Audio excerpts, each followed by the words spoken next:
हमारे दरमियान हमारे अकाबिर बैठे हुए हैं, लेकिन मुख्तसर वक्त के लिए मुफ्ती साहब का हुक्म है कि मदरसे की एक तालिबा जो मुफ्ती साहब की साहबजादी है, इस साल सनद फ़रागत भी हासिल करेगी। मैं थोड़ी देर इज़हार ख़याल करने के लिए, मुख्तसर बयान पेश करने के लिए मैं उनको दावत सुखन देता हूँ, जिनका नाम नाम इसमें गिरामी आमिरा सल्लमा है, कि वो आएँ और अपनी तकरीर हम सामईन को मुस्तफ़िज़ फरमाएँ।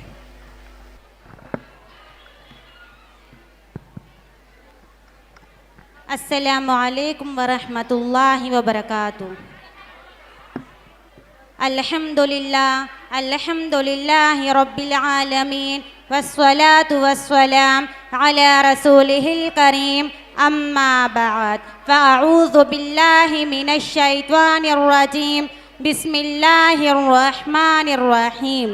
या अय्युहन नबिय्यु कुल लिअज़वाजिका व बनातिका व निसाइल मुअ्मिनीन युदनीना अलैहिन्ना मिन जलाबीबिहिन्ना।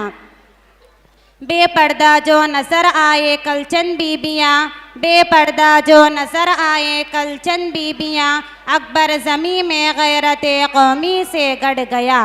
पूछा जो उनसे आपका पर्दा वो क्या हुआ, पूछा जो उनसे आपका पर्दा वो क्या हुआ, कहने लगी कि अक़ल पे मर्दों की पड़ गया।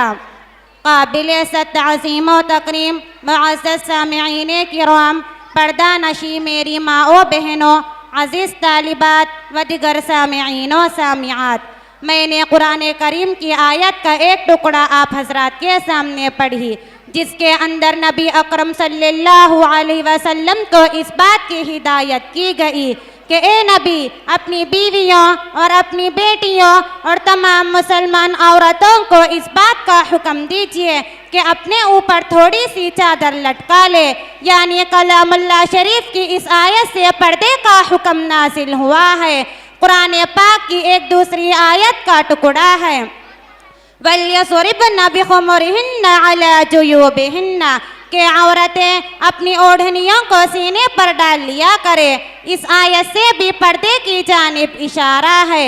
मुअज़्ज़ज़ सामिईन किराम, जब मज़हब इस्लाम के रोशन सितारों से कुफ्र इल्हाद, जुल्म व जहालत के बादल छटे, बेगैरती और बेहयाई की तारीकियाँ ख़त्म हुई, कुरान पाक के अदल व इंसाफ से बातिल के लहराते झंडे गिर पड़े, ख़ास तौर पर उन औरतों को जो ज़ुल्म व सितम की चकी में पिस रही थी।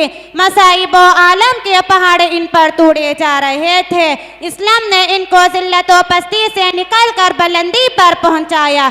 ज़ुहूर इस्लाम से लेकर सदियों तक मुसलमान औरतों की बड़ाई के गीत गाए जाते रहे। अगर तारीख़ के औराक़ को खोले जाए तो गैर मुस्लिम औरतों पर मुसलमान औरतों की फजीलत व बरतरी दिखाई देगी। लेकिन देखते ही देखते पूरी दुनिया में शैतानी डंके बजने लगे। मुसलमान औरतों को मक्कारी व अय्यारी के फंदे में फंसाने के इरादे होने लगे। औरत को उसके घर की चहार दीवारी से निकालकर शरीअ आम पर बदनाम और रुस्वा करने की अनथक कोशिश की गई। उसे शम्ए महफिल बनाकर दरिंदा सिफत इंसानों के हवाले कर दिया गया। पर्दे के खिलाफ लाखों सफ़हात सिया कर दिए गए। उनकी सिर्फ एक ही सदा थी कि पर्दे के गिरेबान को चाक और रेसा रेसा किया जाए, वो जो चाहे गुल खिलाए। चुनांचा ख्वाहिशात के इन फट्टों की आरज़ुएं पूरी हुई और उन्होंने आहिस्ता आहिस्ता मुस्लिम खवातीन को बहका लिया और मुसलमान औरतों ने भी पर्दा जैसी अजीम नेमत को पीठ पीछे डालकर मर्दों के साथ कांधे से कांधा मिलाकर चलना शुरू कर दिया। फिर ना पूछिए कि इस्लामी माशरा किन किन खराबियों से दो चार हुआ, कितनी मुसीबतों और आफतों का सामना हुआ। बदकारी व ज़िनाकारी आम होती चली गई। मकानों और दुकानों, बस्तियों और बयाबानों में बुराइयां ही बुराइयां नजर आने लगी। मुअज़्ज़ज़ सामिईन किराम, आज पर्दे के मसाइल को लेकर मुनाज़िरा बाजियाँ और मज़मून निकारियाँ होती रहती है। पर्दे के खिलाफ तहरीकें चलती रहती है। पर्दे को एक बहुत बड़ी नाइंसाफ़ी कहा जाता है। औरत के लिए पर्दा कैद-ओ-बंद से ताबीर किया जाता है। कहा जाता है कि पर्दा कैद है और पर्दे को वहशत बताया जाता है। आज मगरिबी तहज़ीब ने औरत की शर्म व हया की दौलत को लूट लिया है। कहते हैं कि पर्दा करने से तरक्की नहीं हो सकती। नतीजा ये है कि आज ख़ानदानी और माशरती निज़ाम तबाह हो चुका है। अखलाक व आदात और शर्म व हया का जनाजा निकल चुका है।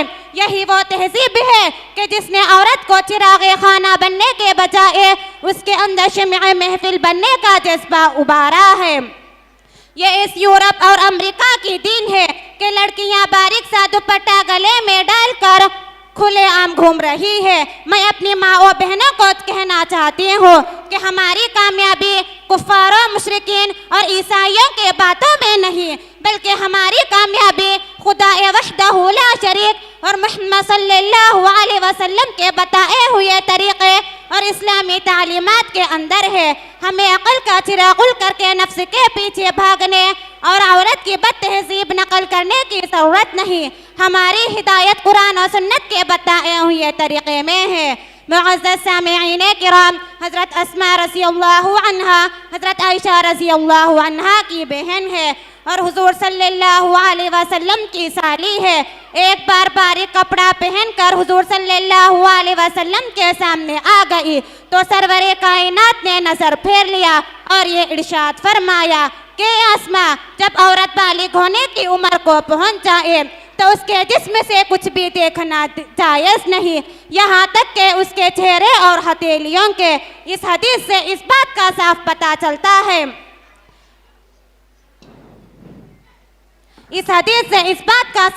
चलता है कि बारीक लिबास पहनना भी पर्दे के खिलाफ है। इंसान के चेहरे पर खूबसूरती से जुड़ी हुई ये दो आंखें नफ्स की सबसे बड़ी चोर है। दिल और दिमाग की तमाम वसाविस का जड़ भी यही दो आंखें हैं।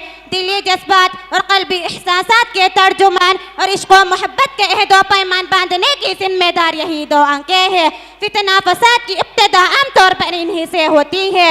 इसलिए रब्बे ज़ुल जलाल ने न सिर्फ औरतों को बल्कि मर्दों को भी निगाह नीचे रखने का हुक्म दिया है। आज हमारे माँ व बहनों को चाहिए कि अपने गिरेबानों में झांक कर देखें कि पर्दे के हुक्म पर अमल न करके अल्लाह और उसको रसूल को राज़ी कर रही है या अपनी आक़िबत को ख़राब और पामाल कर रही है। हुज़ूर सल्लल्लाहु अलैहि वसल्लम की अज़वाजे मुतहर्रात क़यामत तक आने वाली औरतों की माएँ हैं। उनसे पर्दे को ख़त्म नहीं किया गया तो आज हमारे लिए इस बात की गुंजाइश कैसे हो सकती है कि बेपर्दा गली कोचों में घूमती फिरे और घोड़ी की तरह जहाँ चाहे जाए। वमा अलैना इल्लल बलाग। अस्सलामु अलैकुम व रहमतुल्लाहि व बरकातुहू।